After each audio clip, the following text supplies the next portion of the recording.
friends who've worked on each other's decks together. They actually flew over here together. That's true. And now they find themselves playing one another at the win-and-in round.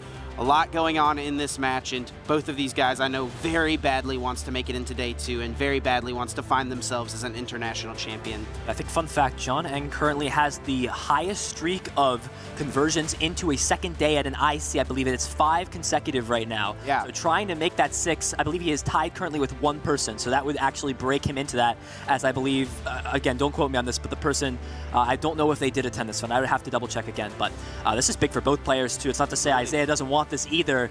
It's going to be a matchup here that we have seen. Actually, I don't think we have been able to feature this. I think maybe we got 1 game on with this, but it is going to be that Arceus V-Star deck with the Inteleon and the Water Engine. So just sort of what we would consider the Arceus Inteleon build up against this Inteleon Rapid Strike Urshifu deck, very similar to the list that we've been seeing Rahul and some of the other North American players play. I believe a little different in the few counts that I have seen, but again, that comes down to personal preference. Some people like certain copies over others. I think Isaiah and Rahul were actually playing the same list. Rahul we saw on stream earlier in the day. Looking at the prizes here, that 1 copy of Hoopa can be an annoying piece to prize if you're trying to score a quick and easy KO on a Sobble or something like that, so that's a little unfortunate over on Isaiah's side.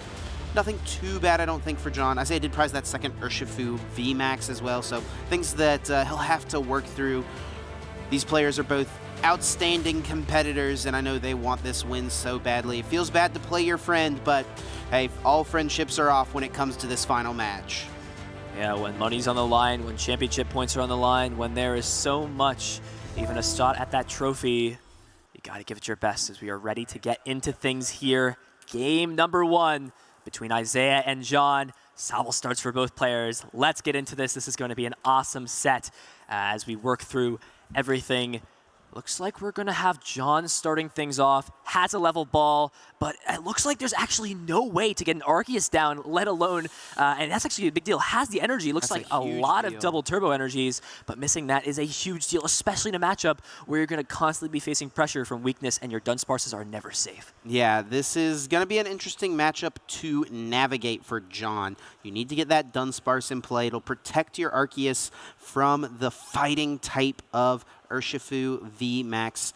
And on Isaiah's side, the goal is to G-Max Rapid Flow, target that Dunsparce once it comes into play for Jon, and also target something like, you know, a Drizzile or a Sobble to try to limit Jon's setup options.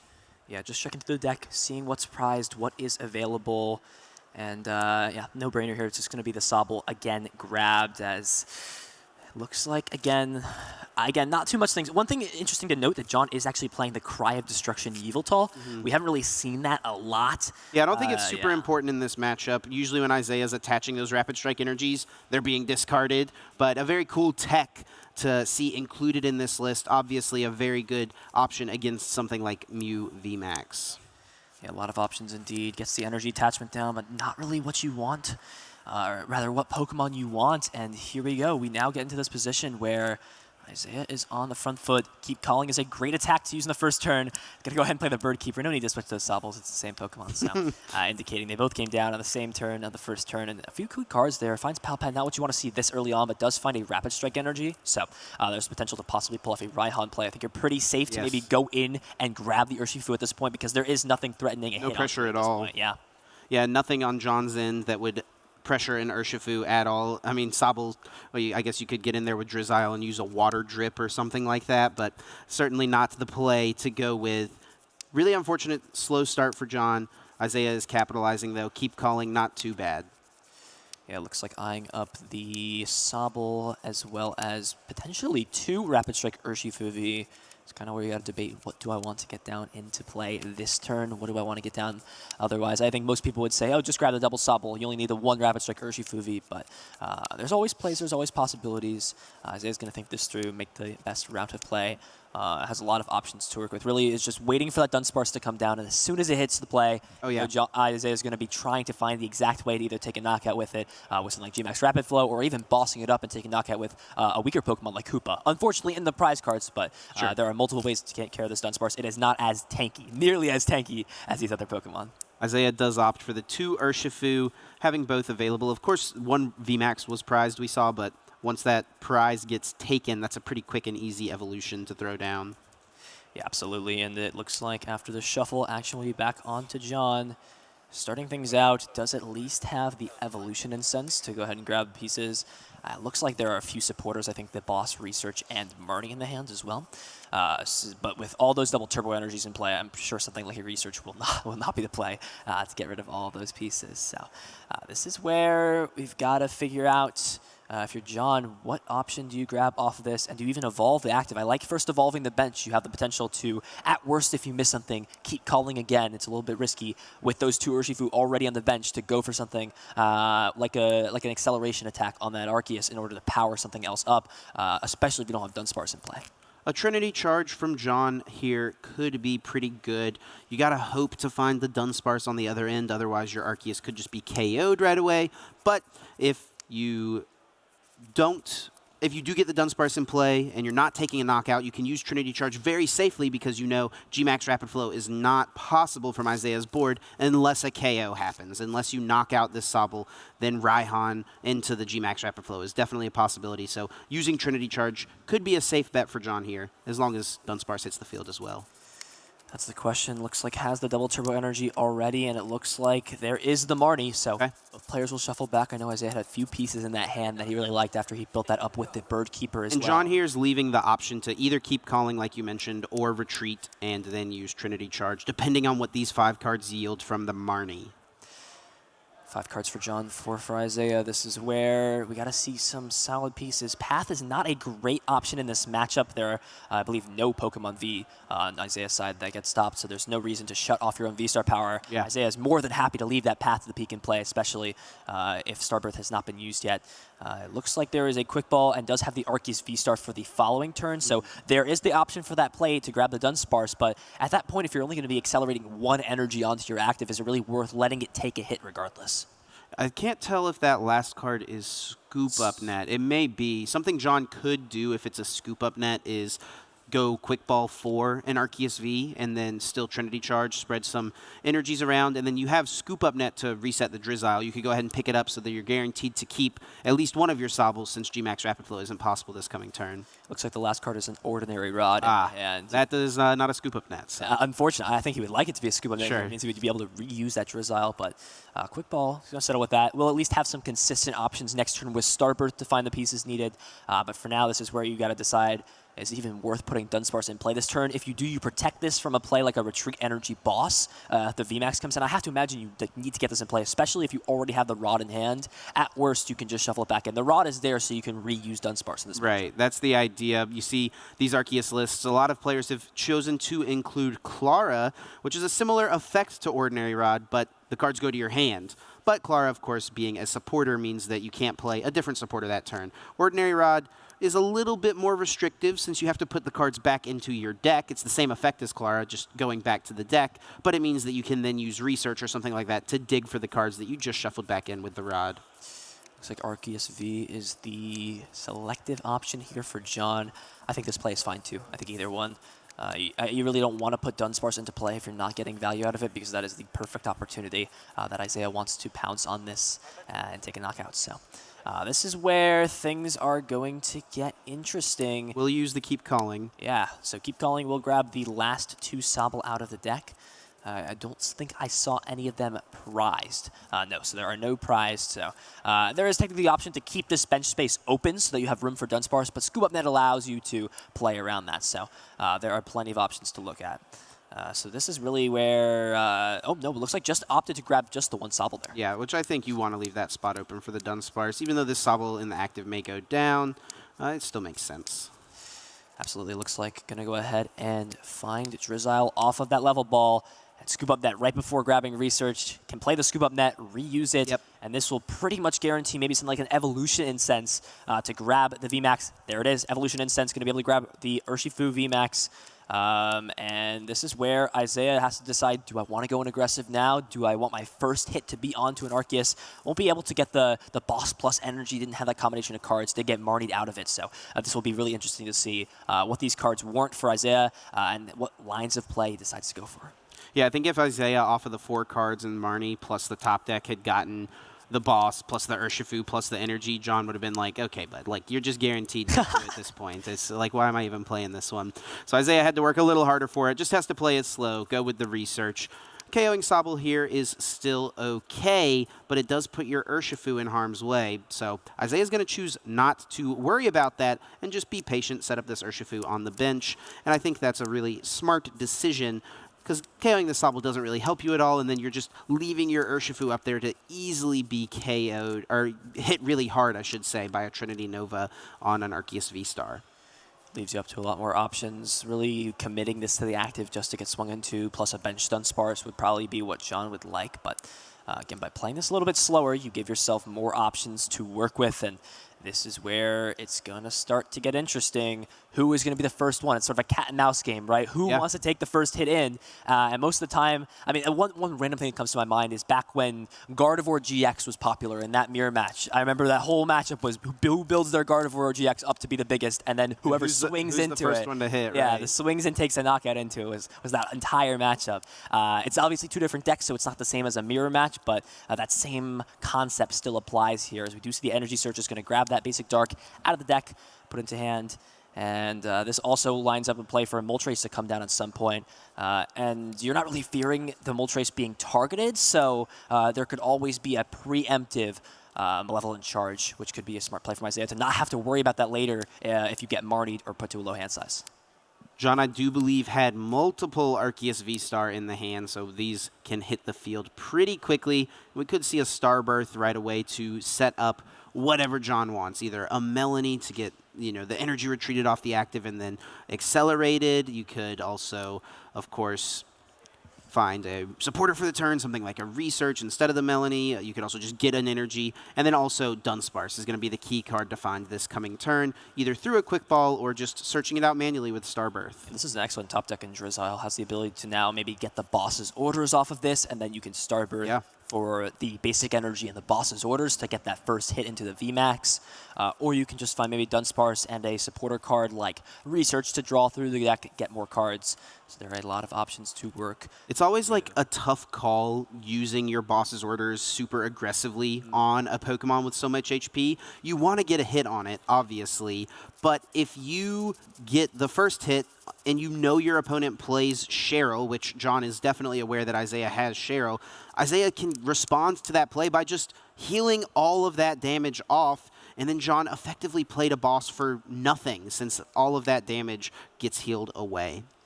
Yeah, and this is a nice play from John. I saw that Isaiah's hand size was fairly large there and says, you know, I'm going to take the time, put that hand size back down, maybe add some cards you were holding on there for the following turn, plays the Marnie, has a lot of options to work with. Looks like it's just been drawing into every single Arceus V-Star beast here. Draws into 2 more there, and we're going to see it.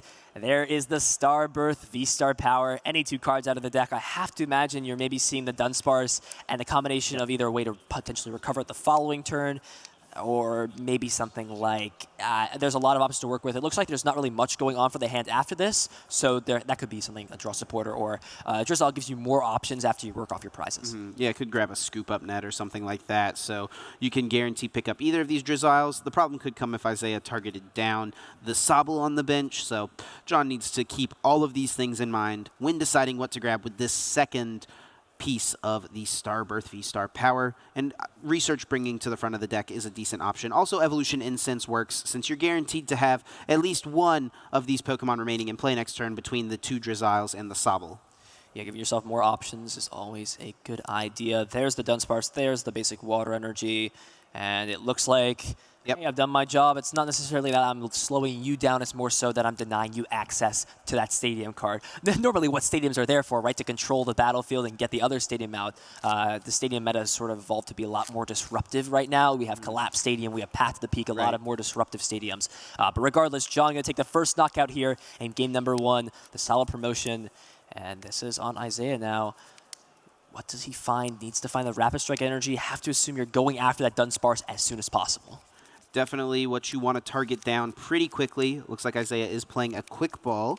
So can get another basic Pokemon out of the deck and put it onto the field, and that will be the Mew from Celebrations. Its Mysterious Tail ability allowing you to peep the top 6 cards of your deck, and if any of them are item cards, put them into your hand. Really cool consistency option. We've seen many of the European players opting for Snorlax from Vivid Voltage, playing a slower game with Gourmandize.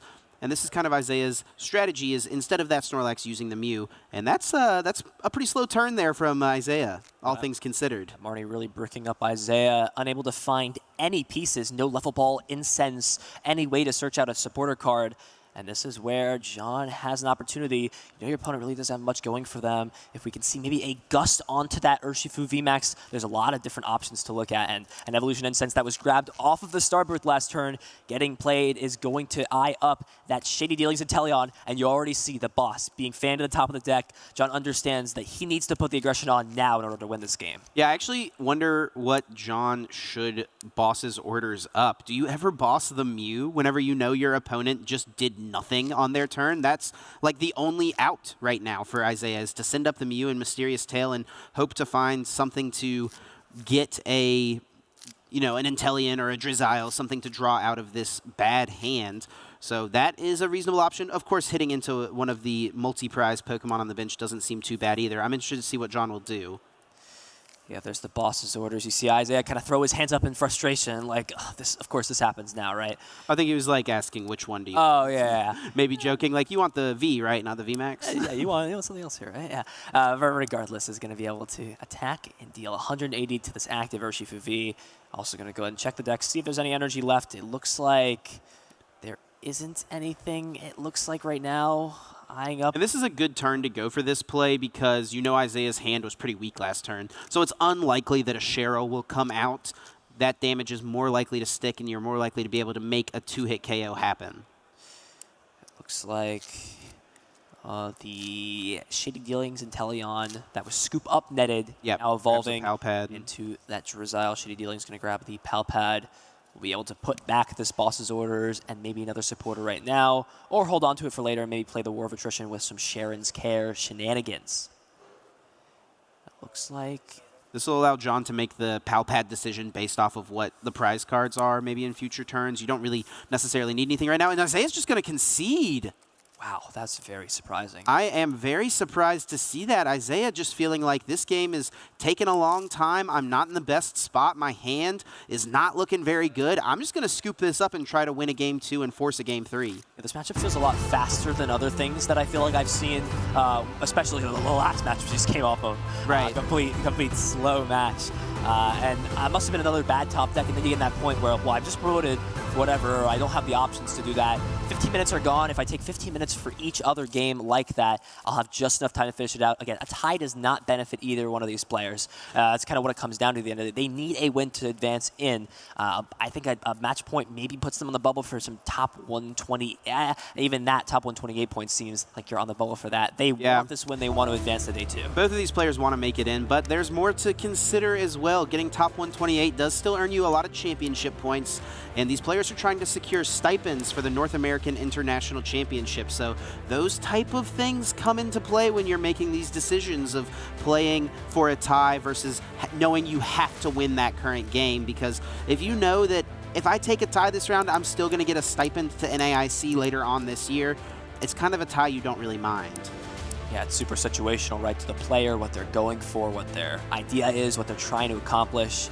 It looks like both these players want to play it out. Yeah, playing quickly as well. These prizes are already set out. Yeah, it looks like a 1 Rapid Strike energy in the prizes. The Hoopa, again, prize there for Isaiah. He cannot catch a break when it comes to that. We're already hopping into game number 2 between both of these players. Isaiah's going to be kicking things off. It looks I expect Isaiah to be playing extremely quickly this game, and we already see it flying through the deck. There's no chance to really even check your prizes in spots like this. You check for a couple important things, and then you're just getting through it. Identify those like 3 key cards. So like this deck, like your Rapid Strike energy, your Urshifu line, and then maybe like your Inteleons or something. But you can't spend time looking at every single card. Yeah, can't worry about it too much. You've got to get going. You've got to start things out. It looks like also a Sobble in the prizes too. is quite unfortunate, especially when Arceus can be putting on pressure pretty quickly as soon as turn 2. Nothing too bad on Jon's end. A couple of searching cards, which is a little annoying, but you're going to prize some of them. You play such high counts, so it's pretty normal. One Arceus V could be a little annoying, but it's not too big of a deal as long as you can find one early on. Yeah, it looks like we are going to see the Mew get grabbed, that mysterious tail. We'll see if Isaiah has the pivoting option this turn. I think most of the time you want to wait to scoop up net until you've evolved on your second turn into a Drizzile. That way you're getting more value out of that net. Definitely. That's such a crucial card in this deck and in a lot of these Inteleon engines as well. As things are getting kicked off, the Yveltal already there in the hand for Jon. He's already fanning it to get discarded off Quick Ball, and that's the discard. And I'm sure this will find an Arceus V. Yeah, not a good card in this matchup, so it's happy to hit the discard pile right away. I'm sure it served its purpose throughout the weekend against any of the Mews in the room, but right now, not very useful. Jon definitely wants to get an Arceus down, get an energy on it. The classic turn 1 play from Arceus V-Star, trying to set up for a turn 2 Trinity Nova, also a turn 2 Starbirth, to just do whatever you want on turn number 2. Yeah, the whole point of the deck, take that turn 2 Starbirth. That was really interesting to see when that first card got released. We're like, it's such a powerful effect, right? To grab any 2 cards out of the deck at any point. Do we save it later on for the end of the game? But it seems like the current consensus for being played is we're just going to try to use it as quickly as possible to get set up. Jon's hand here must not be very good. Quick Ball grabs the Crobat, so really is needing to dig. Yeah, it looks like doesn't even have the energy. Needs to find either a supporter or an energy to keep going. Doesn't hit energy and hits 2 Sharon's Care. Wow, has Drizzile for the following turn. But nothing for this one. There is no energy. And yeah, you see the frustration flick of the hand and the pass. And Isaiah is going to jump on that opportunity, already starting to turn off with a Quick Ball. Able to grab a basic out of the deck. I have to assume maybe another Sobble. Wants to get that out, can grab the last one, even eyeing up another Rapid Strike Urshifu. Things are looking good here for Isaiah. Definitely solid. Does grab the Urshifu. We could see a Gale Thrust right away, but Isaiah will most likely play it patiently, as we saw in game number 1. Could go aggressive with a boss, I guess, theoretically, depending on what the draws looked like. That's a little bit much to ask for, I would say, though. It is possible, though. It definitely is possible. Did not see exactly what got fanned to the top. It looks like the energy search, so could have the cards already in hand to get off this Gale Thrust or somehow pressure the Sobble with something else. But no, it looks like wants to just go for the strategy that was attempted in game number 1 of set up a G-Max Rapid Flow play to knock out maybe a Dunsparce and a Drizzile. And then from there, the Arceus are going to be pretty easy to knock out as they're being dealt 300 damage with that weakness from Gale Thrust. Research will draw 7 new cards, but it is a little bit of a costly one with Cheryl hitting the discard pile.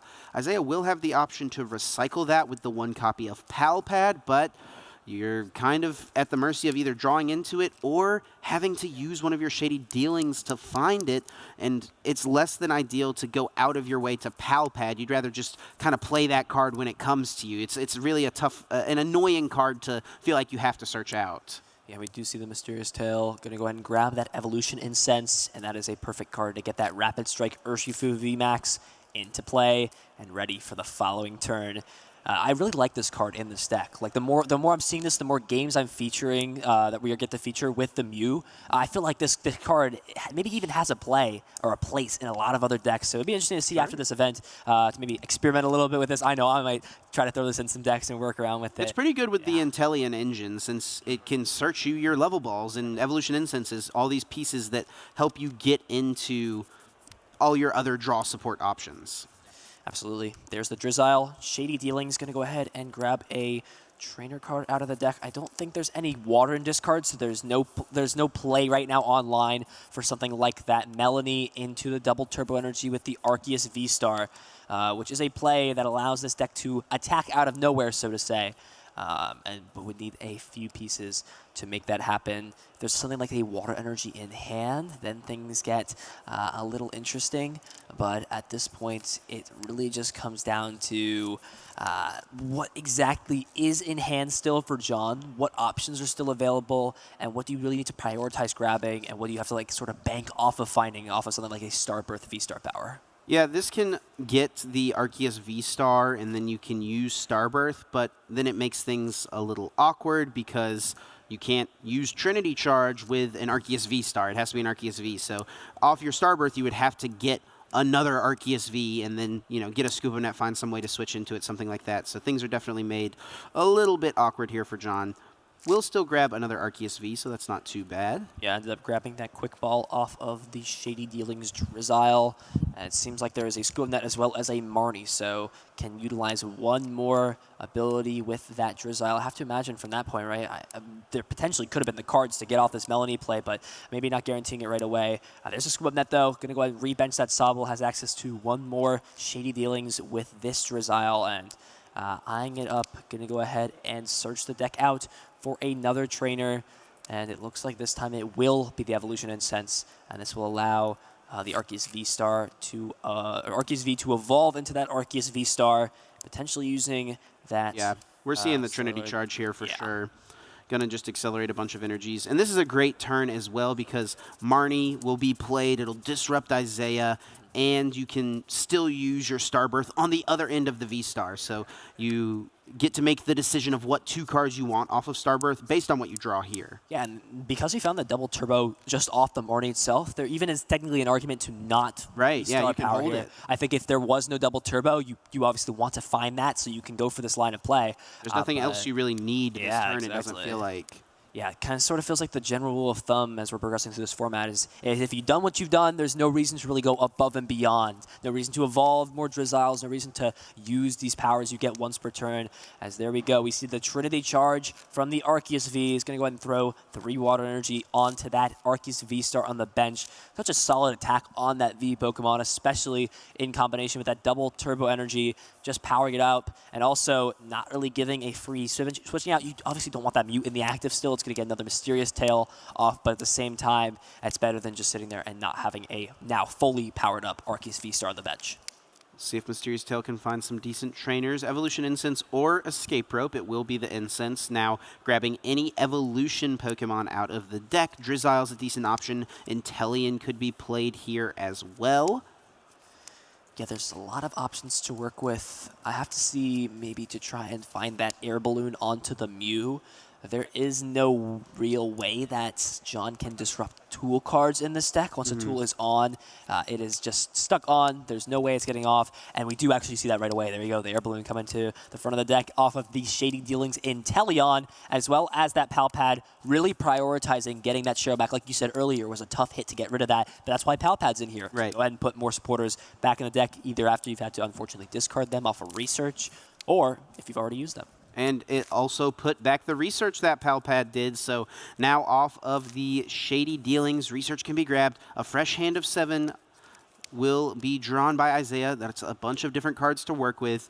And this turn, I think a G-Max Rapid Flow would be pretty solid if Isaiah can find the pieces. Needs to find that Rapid Strike energy. 7 fresh new cards. Let's see if he's able to put it together. Even something like a basic fighting energy to at least apply some pressure here to this Arceus, and then at that point, you can do that. But there it is. The Rapid Strike energy is found, and this is going to be a big turn. You can potentially knock out some of these support one of these support Pokemon as well. The Crobat on the bench, too, is a very big deal. Dunsparce only turns off the normal type Pokemon's abilities with that Mysterious Nest. So something like Crobat will always take that double damage from a Gale Thrust, and it'll be an easy KO that Isaiah can use at pretty much any point during the game. So G-Max Rapid Flow is definitely taking out Dunsparce, and you can make an argument for taking out either Drizzile or the Sobble, but Isaiah will choose to take out the Drizzile, so that will cut Jon off of using the Sword and Shield Inteleon, which is such a powerful card and really allows you to make so many plays. So I think that's a really good decision by Isaiah. And with the 3 Rapid Strike energy in the deck, one of them being prized, you're left with just 1 at the current moment. So this is kind of where you got to be very resourceful if you are Isaiah. You understand that G-Max Rapid Flow is a powerful attack, but you are limited. Can't just continuously keep building it up and building it up. But it is definitely putting in work and very important. So this is the turn where Jon's got to find the Ordinary Rod, and right off the bat we see that the Drizzile is going to go ahead and search out the Ordinary Rod from the deck. It's going to go ahead and shuffle back in, most likely one of the Drizzile pieces here, as well as the Dunsparce, because it is a 4-3 and then the Inteleon's differing line. You can go ahead and recycle that and essentially get another fresh line, pretty much like it never existed. So is going to eye up Sobble as well as the Dunsparce, and now Jon just needs to find a way to get Dunsparce back into play. Is there a Quick Ball or a Level Ball already in hand? I don't see it, but remember the V-Star power as well. I forgot it hadn't been used. It feels like so long into the game without a V-Star power. But yeah, we're so used to seeing that V-Star marker flipped right away on turn 2. In this game, Jon just didn't need it. Drew everything that he needed off of the Marnie, so could save it, and it's paying off very nicely here as Dunsparce gets slammed right away and can also find a supporter card here. It looks like grabbing the Marnie and the Dunsparce. Exactly what you want to see, especially if you're not taking a knockout this turn. There's no reason to be afraid of something like a Raihan to come out and just string another attack in, which would probably be the worst case scenario. It's a clean discard slot. I just want to point that out. You kind of slid that over through the table. That was cool. But regardless, has the Dunsparce down. There's the energy, and it looks like the Marnie will just get played. So is looking to really find another Arceus V-Star here in the active. Otherwise, we may even have to see something like a manual retreat, as you really want to be dealing a lot of damage to this as... it's not enough because of the reduced damage to hit him with the power edge and then go with the training move. It's not enough. Yeah, definitely needs to find an Arceus V-Star or just use the manual retreat. I don't think using a double turbo to retreat would be the end of the world. You'd rather just find the Arceus V-Star, which obviously Jon was able to do, and this will work out pretty nicely. Trinity Nova will launch a 200 damage attack, minus 20 thanks to that double turbo, into this Urshifu. And now Isaiah's going to be scrambling here a little bit, I think, looking for this Cheryl pretty quickly. Scoop Up Net, Drizzile, any of these cards can help Isaiah find that piece. Yeah, and with the air balloon already on the Mew, the only way for this Urshifu to move would be something like a Bird Keeper. Or the Escaper. Or it does also have the one copy of Escaper as well. There's the Bird Keeper, looks like, so no Cheryl this turn, but now this opens the gates up for Jon to be able to knock this out the following turn. But you are going to at least get off another Mysterious Tail. You can now find some more trainer cards. Does looks like find the Choice Belt and the Peonia, and there is the level ball right away. Going to be able to find another Drizzile, which pretty much will guarantee, I have to assume with however many cards Isaiah has in hand, potentially a Gale Thrust now with that fresh, new Urshifu that could evolve into an Urshifu VMAX. None of those 2/2 lines, those pieces were placed. Yeah, I think that would definitely be ideal for Isaiah if he can find the pieces. It's a little much to find, but it is certainly possible. Now Level Ball searching, was going to grab the Drizzile, maybe thinking about it again for a second, and actually chooses to grab nothing. Was that right? Yeah, get a Mysterious Tail first, I think. Yeah, it looks like grabbing the Drizzile out of the deck and then Mysterious Tailing before that. It's a very smart sequencing there, actually, from Isaiah.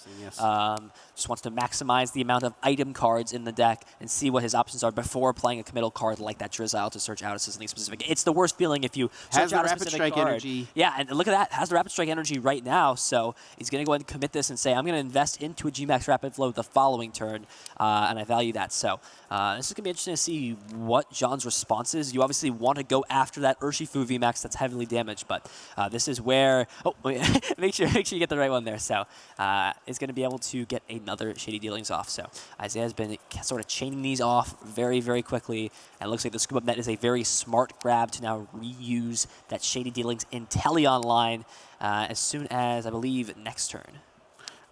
Right. Both these Drizziles came into play, but that's a piece that is sitting there ready to go for the next turn. Is actually just going to pass, playing to another Gmax Rapid Flow play. Doesn't want to let this Urshifu just take a hit, which makes sense. Playing, of course, to knock out the Dunsparce. And that's actually so smart. If this Drizzile does not evolve, the prize mapping here for Isaiah is very, very straightforward.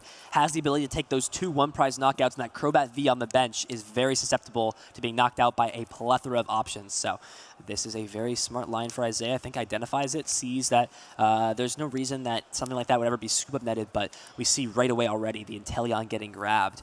So not going for this play has potentially opened up a gate for Jon to apply pressure. It's kind of all it's been now at this point. Well, I'm going to keep Trinity Novaing, and because you didn't attack last turn now, I'm just going to go ahead and boss his orders up, potentially the one with the Rapid Strike energy. What's your thought here, Chip? You could take the prizes here on the Urshifu, or you could attack the main threat that wants to Rapid Flow. Well, it kind of depends on how Jon thinks that he wants to take all of his prize cards this game. Do you win this game by knocking out 2 Urshifu VMAX? That seems like a pretty tough thing to do, especially considering the Cheryl that got put back. So even if you get through this one that's on the bench, and if you did Boss's Orders, the one with the energy, you're just asking for a lot of damage to get healed off. Jon is going to go for this play, though. This does put on some pressure, force Isaiah to find Cheryl, but if Isaiah can find Cheryl, is actually going to boss the Crobat here. And this can G-Max Rapid Flow knock out the active Crobat for weakness and also knock out the Dunsparce, and then the Benched Urshifu is just set up to try to Gale Thrust one of these Arceus. Yeah. So Isaiah is setting up the end game here very nicely. Yeah, able to remove that Dunsparce. There is no other way for that to come back to play. The Ordinary Rod was already played, so this is going to be an excellent spot. And just like you said, taking that 3-prize turn, going down to 1 prize card left, Jon will be able to respond and go down to 3 of his own. But at this point, it just comes down to you already know there's no way for your Arceus to not be weak to fighting anymore. Mysterious Nest will never enter play anymore. And you got to imagine if you're Jon, do I play this out? Do I scoop it up? You got to give your... I guess you have to play your outs at this point, because if there is no fighting energy or rapid energy, then you are in the position. And it's not that much of a time commitment to say, I'm going to attack and pass my turn over to you and see if you have it. Yeah, I believe Isaiah needs to discard the energies that are on that Urshifu, so we got to get that figured out here. Yeah, there we go. That would be pretty good if you didn't have to discard those energies and just got to spread a little bit more play? 120 into 2 places. But yeah, there we go. We get it caught up, and yeah, I think Isaiah is down 2 Rapid Strike energies and does play the mix, of course, of darkness and fighting. So there's a chance that Isaiah could miss on a basic fighting energy if Jon can bump the stadium. This is huge. He drew off the prize Sydney, cards and hits the Rapid Strike energy. Sydney can look at your opponent's hand, and then you get to choose 2 in any combination of Pokemon tool cards, special energies, and stadiums, and discard them. The Sydney comes in and discards that last Rapid Strike energy, and Isaiah just doesn't... I don't even know what he can do. Well, he just goes ahead and finds the energy off the energy. Oh, has the energy knockout. search. Yeah, he has the energy search. There we go. I think he was explaining. He's like, I have it. I have double search options. So these players are scrambling here. They are frantic. Yeah, Isaiah, I think with time being considered, wanted to try to convey to Jon, like, I have it. And then Jon is like, okay, well, you need to show me. And so Isaiah shows him, like, okay, here's the play. And now we can go to game 3. But only 15 minutes left. This is going to be very close. The win and in game number 3 to make day 2 at the European International Championships. It doesn't get better than this. It's maybe the most intense match we've had all day for sure. And this is where it's going to come down to who can pull it out in the last and final game. That was a lot closer of a battle than we saw in game number 1. And this kind of what we got to consider. Going into game 3, 15 minutes to play. We've sort of seen how important Dunsparce is. What is the key here for Jon to really try to preserve the weakness as best as possible? I think Jon did just about everything as good as he could in that second game. Isaiah just kind of had all the pieces. That Sydney rip was almost massive, but Isaiah didn't have to expend quite as many resources, it didn't seem like. So still had the energy search, still had the basic fighting energy available, which was nice. And now these players are ready to get into game 3. Already got their basics set up. Prizes going out. A Sobble apiece, a Drizzile as well. Both players have a level ball and a scoop up net in the prizes. Not too bad. Nothing you wouldn't expect from these decks every once in a while. And Jon looks very frustrated to start this game off. I think he's just looking through. And yeah, nothing else. He has to just attach and pass to the active. I believe that is actually a Moltres, or no, the Yveltal. It's a Yveltal, the active. Oh, he started the Yveltal, attached to it and passed. And Isaiah has a great start here. Has the quick ball to maybe find the Mew. Has the energy already to get that keep calling attack. Oh, this is so heartbreaking here on game 3. All you have to start it off is attach pass on your win and in. This is far less than ideal for Jon Eng. Yveltal, a great card in the right matchup, but this matchup is not the right one. The wrong time for this card to show up in the active spot, and Isaiah is going to do everything that he can to capitalize. Can't win the game this turn. No way to do 120 damage. Hoopa, of course, capped at 90 with its Assault Gate, but can very easily set up for a Gale Thrust to close the game out as quickly as next turn. And we are actually going to see that Cynthia's Ambition just draw up to 5, but at this point Isaiah understands it is worth to use that now to draw those 3 cards at the point. And there we go, keep calling. Probably going to go ahead and grab the Rapid Strike Urshifu as well as another Sobble. And does Jon have a supporter in the hand? What is in here? Sharon's Cares, the top deck. It's another water. There's nothing. There's no cards in his hand. Nothing in Jon's hand that's useful, even in the slightest. Just as to attach and pass. Cry of Destruction doesn't even do anything, and Isaiah Bradner can win the game this turn. All he needs is a Urshifu VMAX and also a basic energy, a basic fighting energy, or a rapid strike energy. So many ways to get these pieces. Switching into the Mysterious Tail Mew, this is looking really good for Isaiah and really bleak for Jon. You're going to go ahead and quick ball and thin out the deck of a card he does not need. It looks like the Galarian Moltres is the grab. Needs to find a pivoting option. Has retreated for the turn, so Air Balloon will not be a pivoting option. Needs to find the Scoop Up Net. Here is a big grab there. Finds the Energy Search and the Evolution Incense. I think this may be it. He's moving quickly. Yeah, there's the Drizzile. Can go ahead and find a supporter card out of the deck, potentially like a Research to dig further through the deck. It looks like, yeah, eyeing up the Research right away. So it looks like really prioritizing trying to dig through this deck to try and find more options. It is definitely possible for Isaiah to miss here. 3 of your 7 cards off of this Research need to be those specific combo pieces. Obviously, one of them can be the out to Drizzile, but you still need an Urshifu VMAX and you need the energy card. Escape Rope could be played, and this is actually really smart from Isaiah because now a Scoop Up Net becomes an out to get another Drizzile in play. Yeah, it looks like making sure I got the Rapid Strike energy. It looks like you're going to go ahead and Pal Pad back in the Cynthia. You're not getting full usage out of that this turn, but at this point you have the potential to find the exact cards that you need off of this Research. This is going to be big. Here we go. 7 fresh new cards. Let's see exactly what we get here. Drawing it a little bit off screen. Hopefully we can get able to see what exactly the draws are here, especially if it's fast. There's the Evolution Incense. Finds the Urshifu VMAX. I think he has it in hand. Is there an energy? There's the Trading Court. The level ball here can guarantee it. Yes, there it is. Can get Drizzile. Scoop Up Net can pick up the active. Training Court grabs the energy out of the discard pile, and Isaiah Bradner wins the win and end match, defeating Jon Eng to move on to day 2 at EUIC. What a heartbreaking defeat for Jon, but you can see the camaraderie here. Couldn't be happier for his friend. It feels bad to be on the receiving end, but what a match. Very well played by both players. That is so heartbreaking. Again, when you play someone who you've tested with, who you've traveled with, who you've spent so much time with on an important match that you both want to celebrate at the end of the day. I made day 2. I made 2 together. It is so unfortunate. It's so sad to see here, but at the end of the day, Isaiah will be moving on to day 2 at a 6-1-2 record. Jon, unfortunately, going home at 5-2-2. But again, I want to give props to both of these players. They both battled it out hard, played extremely well.